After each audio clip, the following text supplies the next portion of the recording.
Meanwhile, there are reports of election fraud confirmed pouring in from around the country, other reports unconfirmed pouring in. Some of the headlines on Infowars.com. Cybersecurity experts Donald Duck could be elected because of shoddy electronic voting system. Republican lawsuit in Colorado claims Democrats blocking vote monitors.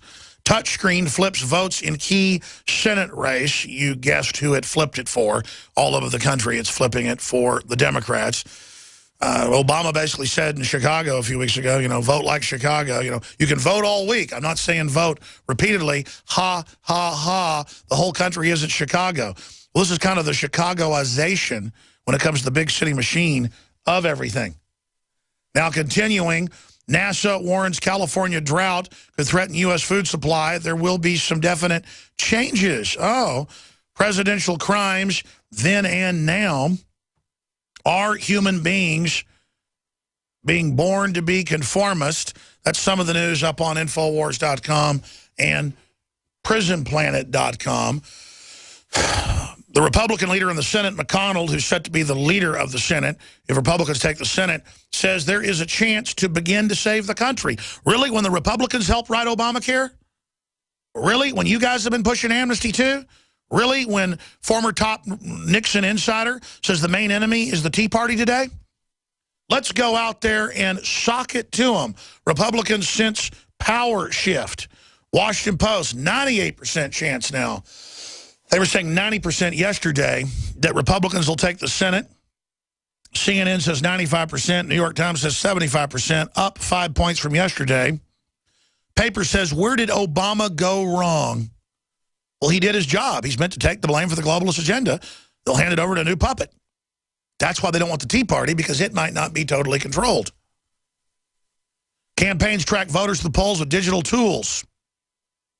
Google and Facebook push people to vote Democrat.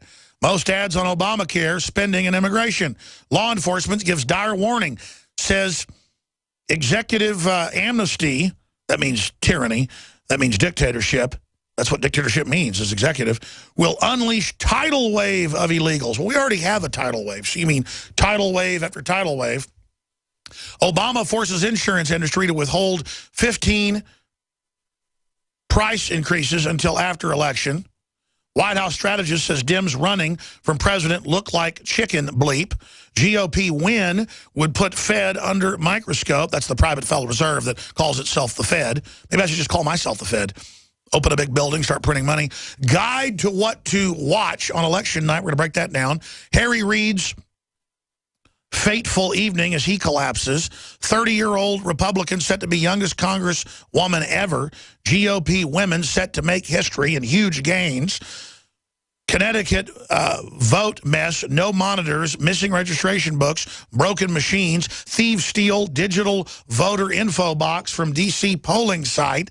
And then there's video, vote for Republicans, automatically registers for Democrats, and there's video of it. We have much of that same news up on Infowars.com and PrisonPlanet.com and in our elections page, but Drudge has it all front and center, easy to access. The globalists like a teeter-totter, pass power back and forth, but their main agenda continues on. Carol Quigley wrote about that in Tragedy and Hope back in the 60s, that they want the illusion that you can have change, but that you don't really get it. Mark Twain famously said about politics that politics are like diapers. They should be changed often and for the same reason. And to give you another Mark Twain quote, we have up on the front page of Infowars.com in the featured stories area. If voting made any difference, they wouldn't let us do it. Well, if you vote and you try to keep integrity in the voting system, and if you get jury duty and grand jury duty, and if you are politically vocal and promote the ideas of freedom, and if people don't want to be pushed around or cheated and don't put up with being pushed around or cheated by corporations or government, period, or other individuals, a nation of sheepdogs won't be ruled by wolves. A nation of sheep will be ruled by what? To quote Thomas Jefferson, wolves. So if we act like lazy, dumb, gullible, cowardly, stupid people that don't know how to skin a buck or run a trot line, or don't know how to run a business, or don't want to raise our kids, or won't stand up to somebody when they try to push us around, we will have a culture ruled by bullies inherently. And that's what we now face. That's what we're now going under. It has a word. It has a name. Tyrannus, tyrant, the great oppressor, the dominator, the strong man. And see, then it isn't about you building a better business or a better restaurant or a better quality product. It's about you got a bunch of guys with guns and nobody else has guns.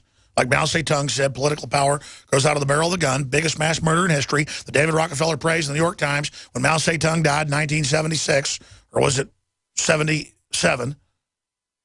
And they're just sitting there arming to the teeth, militarizing against us, saying, turn your gun in. Turn your gun in. Turn your gun in. Just let us run your kids. Let us run your life. Live in a 200-square-foot apartment. Don't have a car. It's for your good. It's trendy. It's fun. By the way, we're going to drive giant armored vehicles and live in palaces. Al Gore, all of them.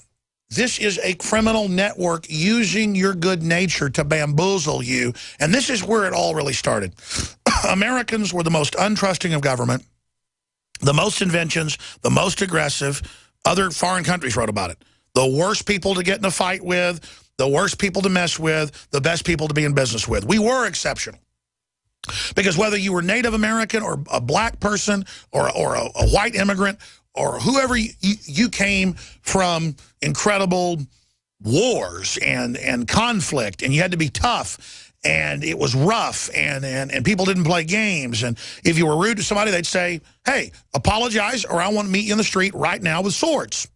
You couldn't back down. You want to run your mouth outside now. Or do you want to use pistols? You just shot your mouth off. See, everybody thinks of the old Westerns based in the 1860s and 70s as where all that stuff went on. That's when they popularized it, and I'll meet you outside, then nobody would get in trouble. That was a duel. But that got phased out by the 1880s. Where all the real duels went on was in New York and Boston and in Virginia and all over that area of the country. There were duels every day in major cities. Can you imagine government treating someone rudely today? When the government bureaucrat, you'd say, I challenge you. Slap you in the face. Come outside right now. I'm going to kill you. See, that's why people were so polite. And it was the same thing in Europe, and it was the same thing in ancient Japan. You smarted off to somebody, you better be ready to fight to the death. Not because people were looking for trouble. People were very polite and very nice and were all about their name and all about having the high road. And let me tell you something. In successful quarters, in business and in life, that's what the people are like. And there's still that America that has businesses and companies and industries and that's still there operating, but getting almost none of the money it produces to reinvest. So a lot of people are just turning off their factories, turning off their companies. They got enough family wealth to retire. They're just disappearing, or they're leaving the country. They're moving to places that have more freedom. So that's what's happening. And we are forgetting all those lessons and are acting like a nation of slaves. I want to get into your phone calls at 800-259-9231. I want to get into Justice Department dispatches poll monitors for Election Day. But this happens almost every day on the street. It happens in emails every few minutes when we look. It happens in calls when we don't screen your calls, people calling off topic. You hear the rave reviews of Survival Shield X2. You hear the rave reviews of super male vitality, super female vitality. It's because other folks just put their money in their marketing. They don't put it in the products. We only sell and promote and develop what is blow your doors off powerful. Certified, bona fide. OxyPower, that we're the main distributor for and are able to sell at the lowest price available. Dr. Group helped develop our other products. Oxy powder, I saw this in a major Hollywood star's home. Didn't know what it was 6, 7 years ago. He kept pushing me to take it. And I don't want to get too technical here, but everybody around the office said, man, your stomach sure got smaller, even though I already lost a lot of weight. And I said, yeah, it's the Oxy powder.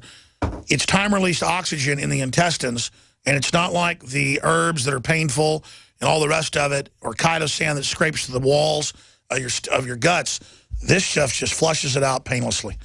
And John Wayne, you know, when they did his autopsy, reportedly had something like 45 pounds of undigested meat in him. I don't want to get technical here, but that's what's going on. And I saw Rob Dew this morning, and he said, man, he goes, I lost 12 pounds the last month on oxy powder.